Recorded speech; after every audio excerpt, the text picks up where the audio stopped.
대한민국을 세운 사람들. 노블레스 오블리주의 표본인 이시영. 이시영은 1869년 12월 3일 서울 조동에서 태어났는데 본관은 경주, 자는 성웅이며 보로성제 혹은 시림산인을 사용했습니다. 이시영의 집안은 서울에서도 대표적인 명문 가문이었는데 조선시대 명재상이었던 백사 이양복의 후손으로 부친은 우찬성 이조판서 이유승, 어머니는 이조판서 정순조의 딸이었습니다. 1876년부터 1884년까지 한문을 수학했고 만 16세였던 1885년부터 관직 생활을 시작했는데 동문교관, 형조자랑을 역임했으며 1891년 중광문과에 급제한 후에는 승정원 부승지, 국내부 수석 참해가 되었습니다. 1896년 장인이었던 김웅집이 죽자 관직에서 물러났는데 이때 이회영, 이상설 등과 교류하며 지식을 쌓았고 근대 학문을 탐구했습니다. 1905년 외부 교섭국장으로 임명되었고 영일동맹이 체결되었을 때 영국이 한국에서 일본의 우월권을 인정한 것에 대해 강력하게 항의했고 일본 영사관에서 보낸 을산의격 초안을 거부할 것을 박재순에게 건의했습니다. 이것이 받아들여지지 않자 교섭국장에서 물러났고 1906년 평안남도 관찰사에 제수되었으며 교육의 중요성을 느낀 이시영은 평안남도 각 지역에 학교를 설립하고 배의의식을 고취시키는 활동을 전개했습니다. 1907년 봄 관찰사에서 물러났으며 중추원 치김회관이 되었는데 관직 생활을 하던 중 이회영, 안창호, 전덕기, 이동영 등과 비밀결사 신민회를 결성하는 데 참여했습니다. 1908년에는 한성재판소장, 법부 민사국장, 고등법원 판사직을 맡았으며 대한학회 기호응학회 회원으로 애국개몽운동에 적극적으로 참여했습니다.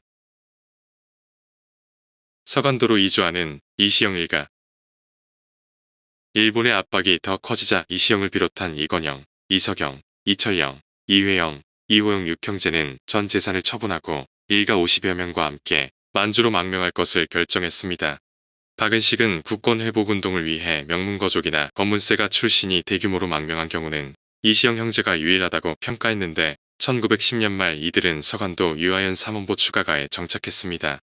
정착 이후 이시영은 1911년 4월 대고산에서 노천 군중대회를 개최하는 데 관여했고 교육진흥 및 독립군 양성을 위해 경학사와 신흥강습소를 설립하는 데 중추적인 역할을 했습니다. 1913년에는 일본 측의 위협을 피하고 원세계를 설득해 일본에 공동으로 대항하기 위해 북경으로 이동했고 1919년 2월 서간도에서 대한독립선언서가 발표되자 이상용, 이동영, 김동삼 등과 함께 서명했습니다. 같은 해 고종을 중국으로 망명시키려는 계획을 추진했으나 고종이 사망하면서 실행하지 못했고 이동영, 조원구, 조성원 등을 북경에서 만나 장르 독립운동 방침을 논의했습니다. 이후 상해로 이동했으며 1919년 4월 10일 독립운동가 29명으로 구성된 회의에 참여했는데 이 회의에서 대한민국 임시정부를 수립한다는 사항이 결정되었습니다. 대한민국 임시정부 수립이 선포된 후 약 한 달간 법무총장직을 맡았으며 9월 15일부터 재무총장이 되어 대한민국 임시정부의 재정 상황을 총괄했습니다. 임시정부의 마지막 보루였던 이시영. 1920년 하반기 대한민국 임시정부의 활동은 침체기로 접어들었는데 제1차 세계대전 이후 베르사유 체제가 형성되면서 외교를 통한 독립운동에 대한 회의감이 강하게 형성되었습니다. 연통부, 교통국이 파괴되어 국내와 연결이 어려워졌고 1920년 12월 이승만 대통령이 상해에 도착했지만 독립운동 노선을 둘러싼 내부 갈등은 더욱 심해졌습니다. 1921년 5월 이승만이 상해를 떠나 미국으로 향하자 이시영은 신규식, 이동영 등과 함께 흔들리는 대한민국 임시정부를 지키기 위해 적극적으로 나섰습니다. 새로운 국제전이 올 것을 대비하고 이때를 이용해 독립을 위한 전쟁을 해야 한다고 생각해 1922년 7월 안창호와 여운형이 주도한 시사책 진회에 참여했으며 10월에는 김구가 주도한 한국노병회에 참가해 활동했습니다. 1926년부터 시작된 민족유 일당 운동이 1929년 말에 중단되게 되자 홍남표, 한익건 등 좌파가 유호 한국 독립운동자동맹을 결성하자 대한민국 임시정부 유지를 주장하던 인사들과 한국독립당을 결성에 참여했습니다. 1932년 윤봉길의 상해 의거 이후 대한민국 임시정부는 항주로 이동했는데 이때 이시영은 한국독립당 이사, 대한민국 임시정부 국무위원으로 활동했습니다.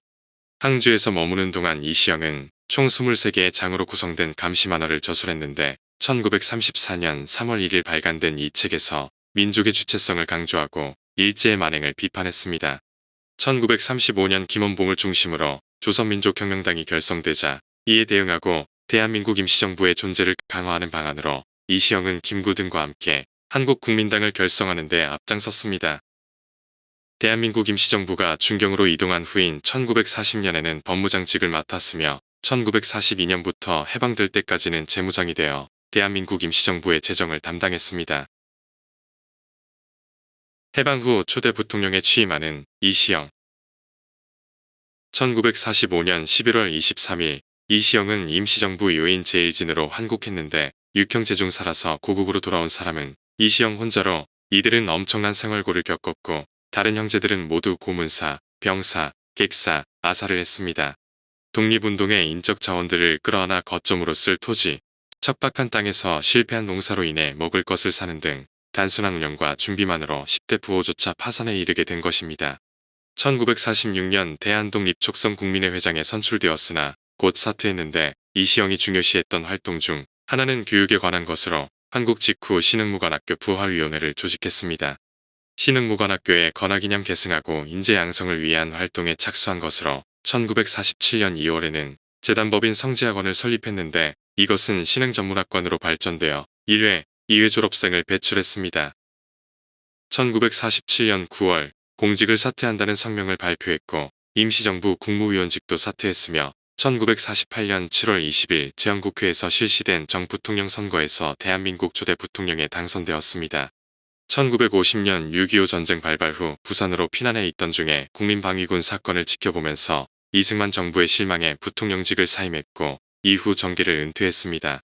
자신을 찾아와 대통령 후보로 출마할 것을 권유한 죽산 조봉암에게 반대로 대통령 후보로 출마할 것을 권유해 조봉암이 출마를 결심하자 반공 성향이 강했던 민주국민당 측에선 이시영을 출마시켜야 한다고 생각했습니다. 이들의 강권의 대선에 출마해 이승만, 조봉암에 이어 3위로 낙선했고 이후 이승만이 발췌개헌으로 대통령 직선제 도입을 시도하다 실패하자 정치 깡패들을 동원해 국회의원들을 잡아 협박하는 파행을 저지릅니다. 김성수, 장면 등과 함께 부산에서 반독재 구국선언을 했으나 실패하고 대통령 직선제 개헌은 통과되는데 그해 10월 국무총리 후보자로 지명되었으나 부결되었고 이후 은퇴해 부산 동네로 내려갔습니다. 1951년 5월 9일 국정혼란과 사회부패 상에 대한 책임을 통감한다는 국민에게 고함을 발표하고 사직했으며 1953년에 서거해 국민장으로 장례가 거행되었습니다. 서울 정릉묘소에 안장되었다가 1964년 수유리에 있는 묘소로 이장되었는데 대한민국 정부는 1949년 건국훈장 대한민국장을 수여했습니다. 비참한 생활을 하는 이시영의 후손들. 1968년 영어상의 임시정부에선 김수천이 1979년 KBS 인류사극 맥벼랑 위의 파수병에선 이신재가 1981년 MBC 제1공화국 1989년 백범일치 1998년 연극아 정정화에서는 이도련이 연기했습니다.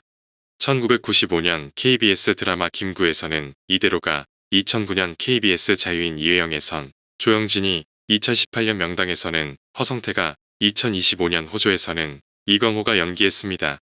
경희대학교의 전신인 신흥조급대학 설립자인데 만주 신흥무관학교를 이은 이름이었지만 재정 문제와 설립인가 등으로 난항을 겪다 1951년 부채를 떠안는 조건으로 조영식에게 팔려 경희대학교가 되었습니다. 남산공원에는 백범 김구 동상의 바로 곁에 그의 동상도 세워져 있는데 조선, 대한제국, 대한민국 임시정부, 대한민국의 관직을 모두 역임한 유일한 인물입니다. 하도 청렴했던 나머지 재산으로 남긴 게 단 하나도 없어 역으로 후손들이 빈곤하게 살게 되었는데 선생의 후손들은 다 쓰러져가는 집에서 서울 수유동에 있는 선생의 묘를 지키며 어렵게 살아가고 있습니다. 월간 조선은 건국 60주년 기획 보도를 통해 독립운동가이며 우리나라 초대 부통령 이시영 선생의 며느리인 서차희 여사가 북한산 국립공원 안의 낡은 집에서 32년째 시아버지의 묘소를 돌보며 살고 있다고 보도했습니다.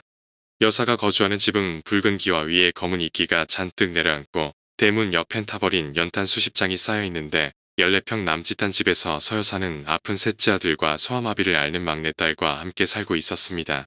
보훈처에서 국가유공자에게 지급하는 연금 월 80만원으로 빠듯한 살림살이를 하고 왔는데 청렴하기로 유명했던 이시영 선생은 송곳 하나 꽂을 땅도 남겨주지 않았다고 후손들은 전했습니다. 한때는 서울 중구 일대 2만 평 넘는 땅이 선생 가문의 재산이었으나 선생은 전 재산을 팔아 독립운동 자금을 지원해 선생이 부통령직을 그만둔 다음 날부터 식구들의 끼니 걱정이 시작됐고 죽으로 밥을 삶는 날이 많았답니다. 선생의 가족사에서 비극은 한꺼번에 찾아왔는데 6.25 전쟁에 피난간 부산에서 선생의 둘째 아들 이규열 씨가 병으로 숨을 거뒀고 당시 3살이던 막내 손녀딸은 소아마비에 걸려 걷지 못하게 됐습니다. 4개월 뒤인 1953년 4월 17일 이시영 선생도 아들을 잃은 충격으로 세상을 떠났는데 남겨진 가족들은 서울로 올라와 20년간 새빵을 전전했지만 이후에도 가정의 물질적인 여유와 평화가 찾아오지는 않았다고 합니다. 선생의 큰 손자는 4살 때 중국 상하이에서 숨졌고 둘째 손자 이종문 씨는 경기고를 졸업했지만 생활고로 대학 진학을 포기했으며 셋째 손자는 가난을 피해 캐나다로 이민을 갔으나 중병을 안고 10년 전 귀국했습니다. 큰 손녀 역시 경기여고 이화여대 영문과를 졸업하고 캐나다로 이민을 갔지만 현지에서 작은 슈퍼마켓을 운영하며 살고 있는데 32년 전 서 여사는 이민 후 당시 국회 부의장이 내놓은 60만 원으로 집을 얻었습니다. 이후로 비가 오면 묘소가 무너질까, 등산객 담뱃불에 행여 묘소가 타버릴까, 아침 저녁 노심초사하며 묘소를 지켜왔지만 이제는 노안으로 거동이 불편해 그 일조차 하지 못한다고 합니다. 서 여사와 가족들의 마지막 소원은 국립묘지에 부통령 묘역을 조성해 이장하는 것이며 그것이 어렵다면 현재 북한산에 있는 묘역만이라도 국가가 나서서 관리해줬으면 하는 것이라고 합니다. 친일파 자식들은 자기 세상을 만나 온갖 부귀를 누리고 다니는데 재산은 물론 목숨까지 바치며 헌신한 독립운동가의 집안은 3대가 빌어먹고 있는 것을 단적으로 보여주는 신뢰라고 할 수 있을 것입니다. 오늘 제1공화국은 대한민국을 세운 사람들로 노블레스 오블리주의 표본인 이시영이었습니다.